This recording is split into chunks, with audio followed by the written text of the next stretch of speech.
But Esau said, I have enough, my brother. Keep what you have for yourself. So Esau's reply to that, and again, it might be just a cultural way. You don't accept the present first, right? You always need to say no the first time, like they would do in Russia. And then if the person will insist, and you will say ultimately yes. We've seen that with Lot and the angels coming when he said come, and they said no, and he had to insist. Okay? Maybe this is as well what is at play here. Like as he kind of, not that he needs it, Esau didn't need it, he clearly states it, he didn't need it, but he didn't want to just accept it at the same time. So, yeah, he has enough. And verse 10, Jacob said, no, please, if I found favor in your sight, then accept my present from my hand. For I've seen your face, which is like seeing the face of God, and you have accepted me. Right, so in this verse, so he's saying, so please accept it, right?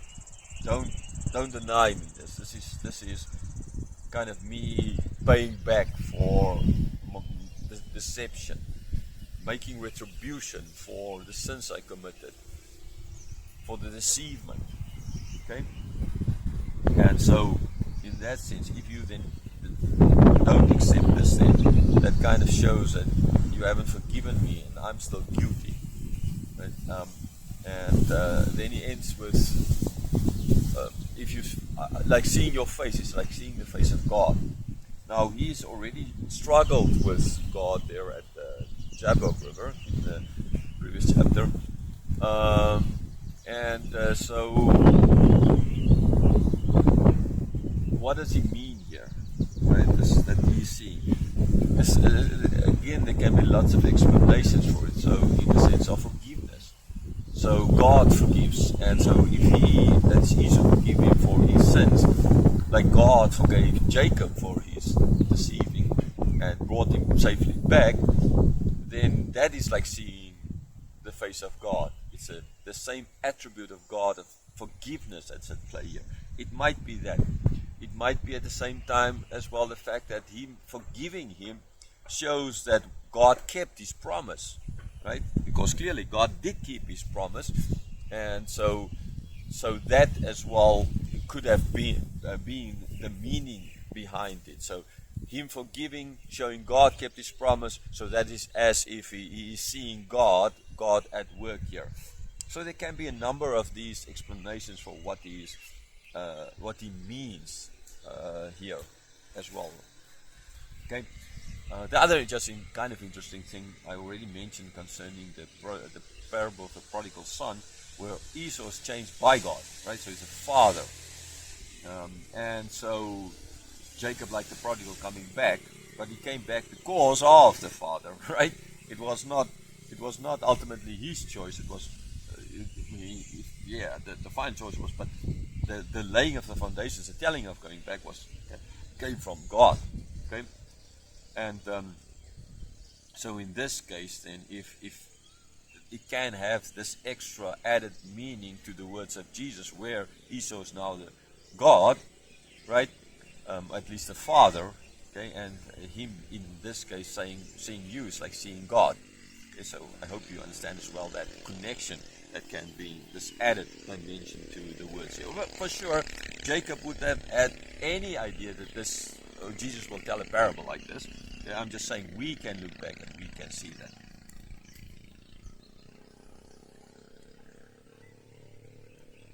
Verse 11. Please accept my blessing that is brought to you, because God has dealt graciously with me, and because I have enough.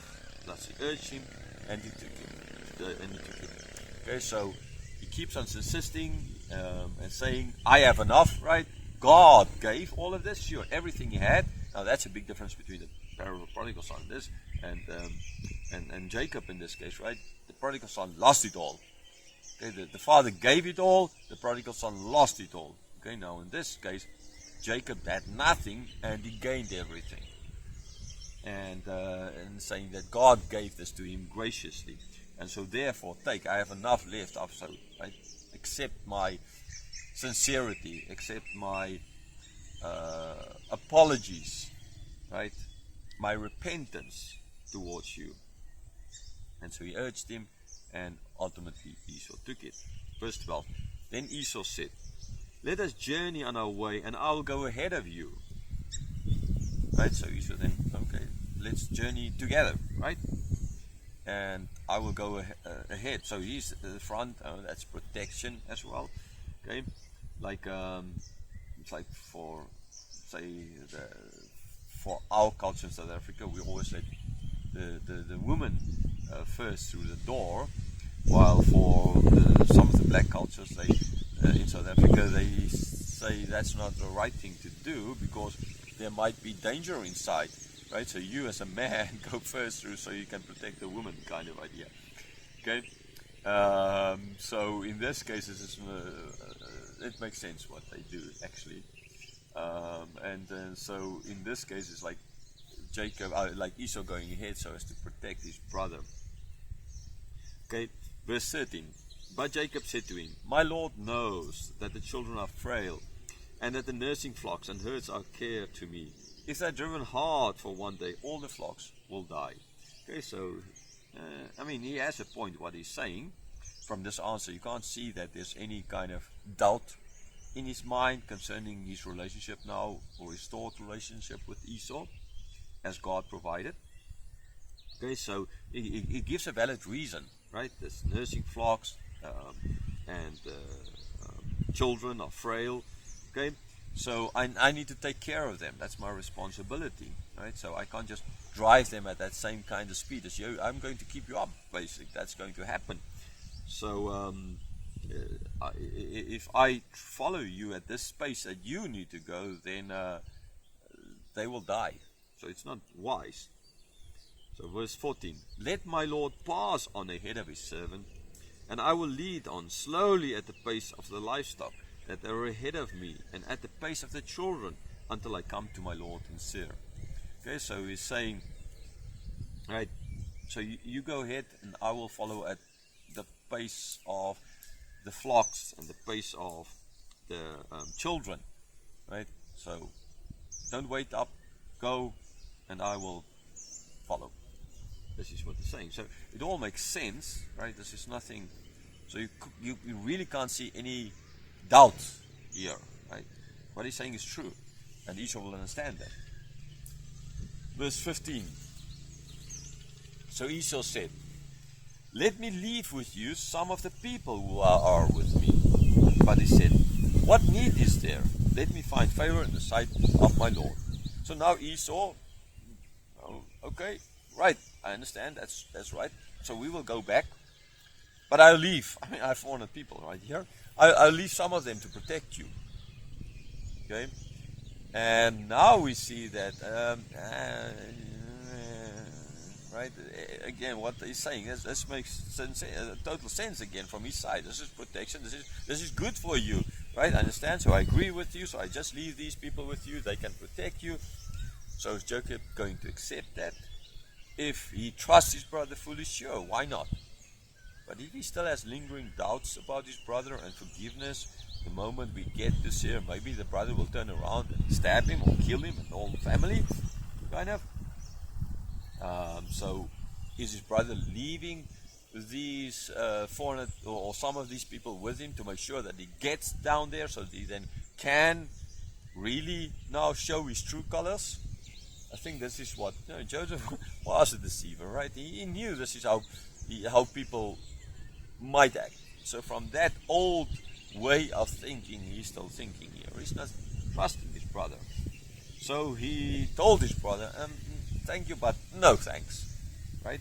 So it clearly shows this trust. And so he said, let me find favor on your side. So no, there's no need. Okay? There's no need. Thank you. And then we see at least Esau, maybe he understands, but we've seen so far that Esau is like not really that understanding, most likely. I think that is a more logical conclusion can come from the whole Esau actions. So he didn't say anything, he didn't say, oh brother, that means you don't trust me, that's bad.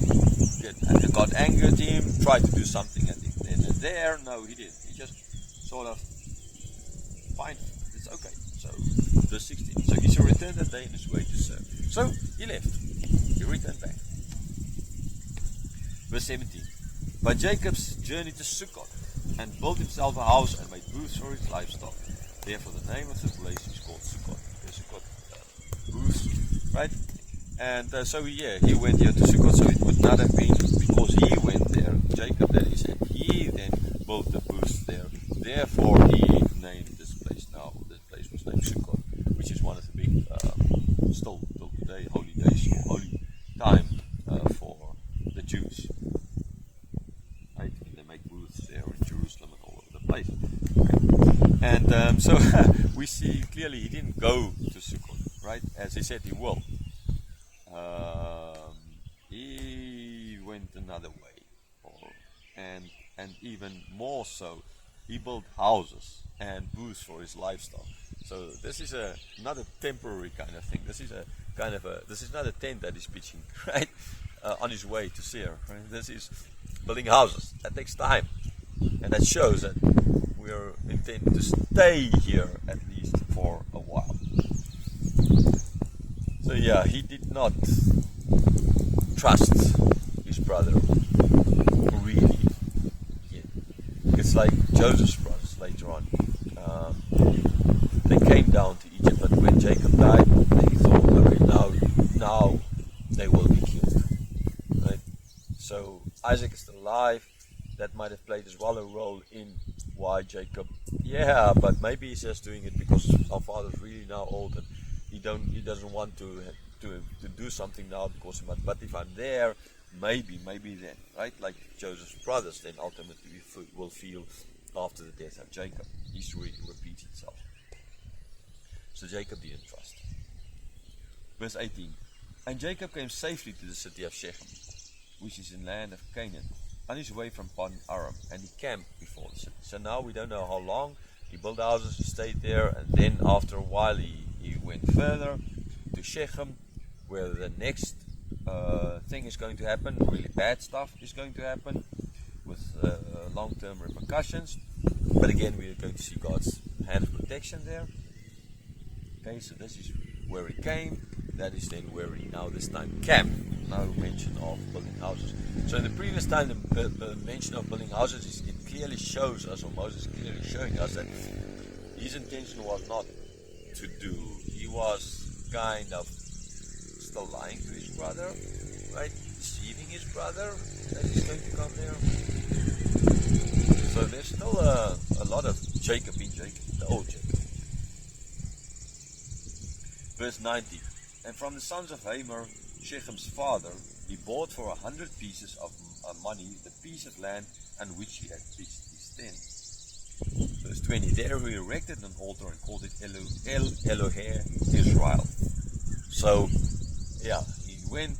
Now he buys a piece of land where he pitched his tent. So now this is the second piece of land that his first piece, but the second piece of land that the Israelites owe. Right, there's a cave at Machpelah, and now this land that he bought where he then pitched his tent. Now buying land, pitching a tent there as well, it shows, this is kind of a longer term thing. This is not a short term thing. He's not in his rush anywhere. Okay, and this is his first piece of land bought in the land of Canaan, and there he built